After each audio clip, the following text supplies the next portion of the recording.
great ancient city of Bishapur was located on the road between Persis and Elam. The city was founded in 266 AD by Shapur I. Shapur was a powerful king whose armies defeated the Romans 3 times. And much of the city was built by Roman prisoners of war, prisoners from the defeat of Valerian in 260.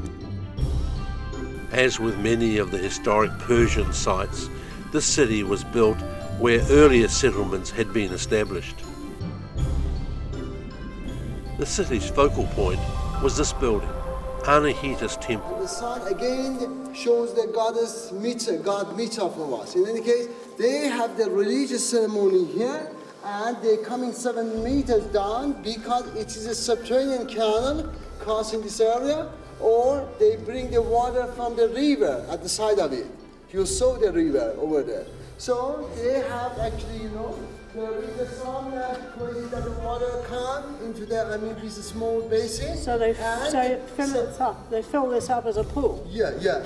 And the water goes out. So the water comes very slow and then going out. So they do the ceremony and take water of these for that basin too, for the other people, that they are not allowed to come to this area, so they use one. But how they actually regulate the water, we can just go to the corridors and see it, and how actually they manage the water.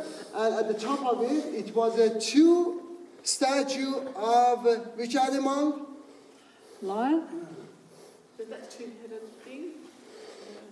Bull? But which bull? Because I said that the bull symbolizes the Anahita. The ancient stonework is always impressive in these old cities. It's always amazing that using the technology of their times, they could shape and form stone blocks and construct the buildings that they did. These corridors were also water channels, which took the water into the main floor of the temple. Water played an important part in the Zoroastrian religious ceremonies. Water for the temple was brought in by an underground tunnel from the adjoining river. Because the sacrifice actually animal for the water too. So this is the reason. If they don't need the water comes from this way.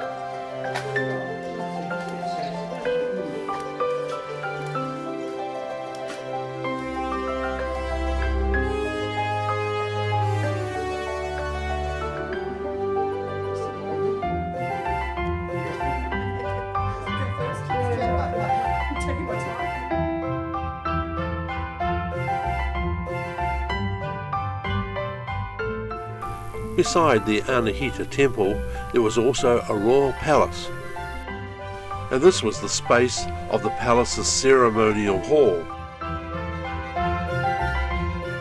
The city was a palace town complex, and the city's layout followed the Roman grid pattern rather than the more traditional circular Persian style. It was a large city, and estimates are that its population reached 50,000. And so we quickly realised that only a small portion of the original city has been excavated. And as we walk along the original streets and the passageways, we wonder who lived behind the walls. What was their status? What was their occupation? What was life like for them?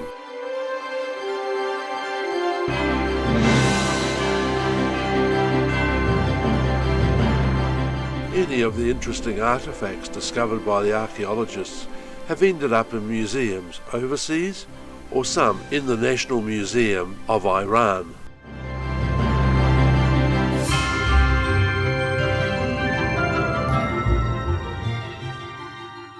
We spot an ancient well.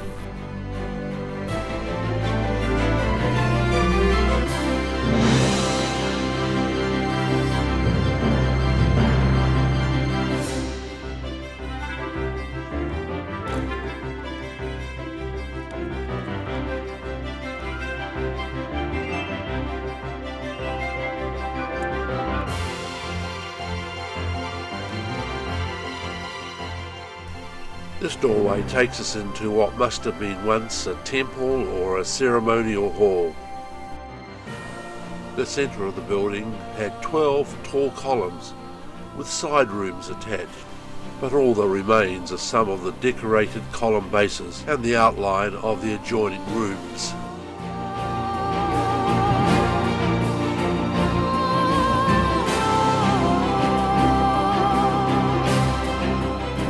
With the Arab and Islamic invasion of the 7th century, the city's importance began to decline, and by the 10th century only a few inhabitants remained.